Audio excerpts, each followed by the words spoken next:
choice. Yes, the best.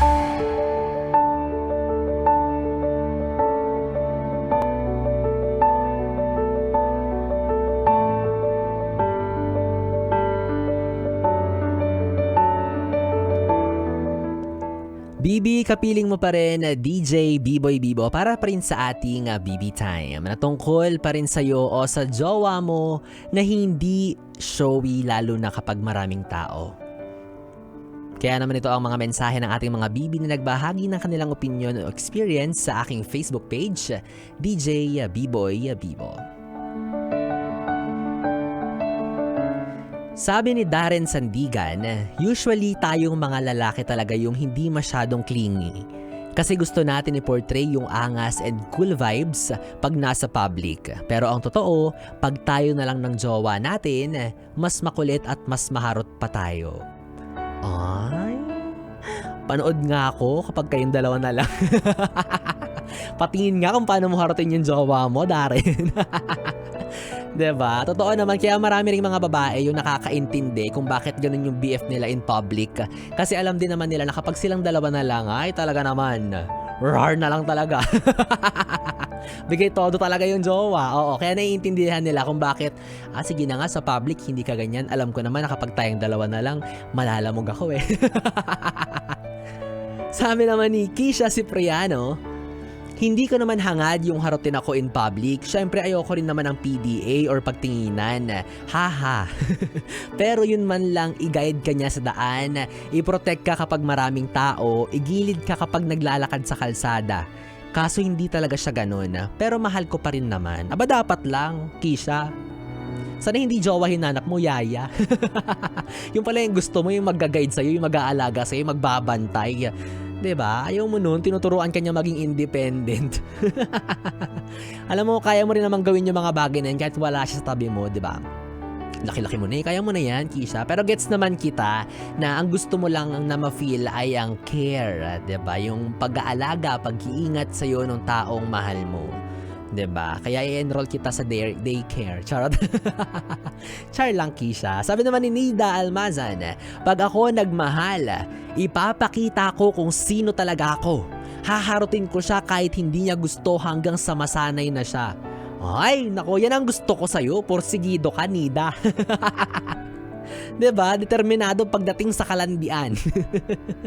Pero syempre dapat mo rin na mga isaalang-alang yung comfortability ng jowa mo, ng partner mo. Hindi pwedeng ikaw lang yung magbe-benefit because again, baka hindi talaga yun yung personality niya. Baka mahirapan siyang i-meet yung standard mo. 'Di ba? Ang ending napipilitan na lang siya sa iyo sa mga gusto mong gawin or gusto mong ipagawa sa kanya. Mawawala yung genuineness. Genuinity? Ano ba? Genuineness? Sige, yung pagka-genuine yan. Pagka-genuine niya sa iyo, 'di ba? Ayaw mo naman ng ganon, yung hindi organic. 'Di ba? So maybe it's a good thing for you na gawin yung gusto mo, ipakita yung pagmamahal sa paraan na naiisip mo. Pero dapat mo rin isipin yung tao kung matutuwa ba siya sa pinaggagawa mo sa kanya, 'di ba? Mamaya yapos ka ng yapos in public, halik ka ng halik kapag maraming tao, magbulat ka na lang, 'di ba? Binigwasan ka na niya. umuwi kang dumudugo yung nguso mo.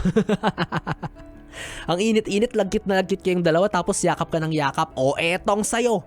Niyakap ka ng mahigpit hanggang sa hindi ka na makahinga. Gusto mo yan ha? At ikaw naman, Bibi, na hindi masyadong clingy at showy. Why naman kasi? Ang sarap-sarap kayang makipagharutan in public lalo na kapag maraming nakatingin. Charot. Yung nang iinggit ka. Charot lang. Siguro naman minsan ang mapapayo ko lang sa'yo, gawa ka rin ng paraan ng ways mo, yung subtle ways mo, kahit papaano, effort kumbaga yan, para maparamdam mo doon sa tao na mahal mo nga naman talaga siya, na hindi mo man na ipapakita through your actions, through your words, na ipaparamdam mo naman. So yun na lang siguro yung pwede mong gawin. And alam ko na mahirap yun for you kasi hindi nga ikaw yun eh. 'Di ba? Hindi mo personality 'yon, pero kawawa rin kasi yung jowa mo, 'di ba? Kung all throughout your relationship, ganyan ka nang ganyan. Ganyan ka nang ganyan. Ako magulat ka na lang one day, may kayakap na yang iba. Oh, tsaka ka maghahabol, tsaka ka makikipag-agawan na akin lang siya. You are mine only. 'Diba? And again, thank you para dun sa mga nagtsatsaga para sa inyong dalawa na nag-a-adjust sa preference ng isa't isa. Para naman sa mga maswerteng maharot sila sa jowa nila kahit nasa public sila. Yung mga magjowang nakahanap ng katapat, maharot ka, mas maharot siya, yung mga ganyan. Diba? Yung parehas kayong clingy, parehas kayong showy. Para lang po sabihin ko sa inyo, ang sakit niyo po sa mata. Charot. Nakakainggit po kayo, yun talaga yun. Cute nyo nga po eh. Sana hindi kayo mag-break, sana kayo. Char.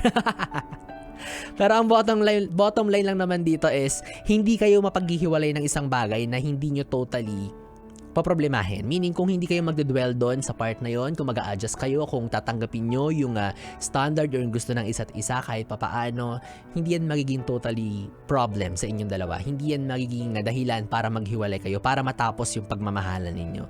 At para sa iyo naman, ate, kuya, nalumbay na kasi wala ka talagang mapiga na kahit anong lambing o matatamis na salita galing sa iyong jowa. Sariling sikap ka muna, ha? Gayahin mo muna si Biboy Bibo. Tamang kiss-kiss lang ng sarili. Kiss-kiss mo yan sa pader, ha? Hanggang sa matuwa ka.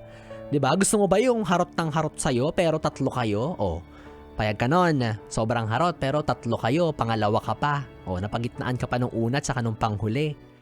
'Di ba? Doon ka na lang sa hindi clingy at showy. Basta ang mahalaga, ikaw lang ang kanyang one and only. Magkakagata na yan sila. 12:00 na, pwede na magbakbakan. Hindi pala clingy etong sayo. Ay nako, anyways, 3 oras na bibitay ang mga ating pinagsamahan. Ewan ko na lang kung nabitin ka pa dyan. Pero pwede pa rin naman natin ituloy ang kwentuhan, kulitan at lambingan sa aking social media platforms sa DJ Biboy Bibo, DJ BIBOY BIBO, para sa aking Facebook, Instagram, TikTok. Iyong nakatabi mula 9 hanggang 12 ng gabi para pa rin po sa ating BB Time. Ako pa rin to, ang Bibi mo sa radyo, DJ Biboy Bibo. And here's our next song from Ed Sheeran, How Would You Feel? Dito pa rin sa patuloy na pakikiminaw para lingaw sa istasyong nakaka-young and fresh, ang 101.1 Yes! Yes, the best. Good night, baby! Mwah-mwah! Ako na lang mag-I love you sa'yo. Yes, the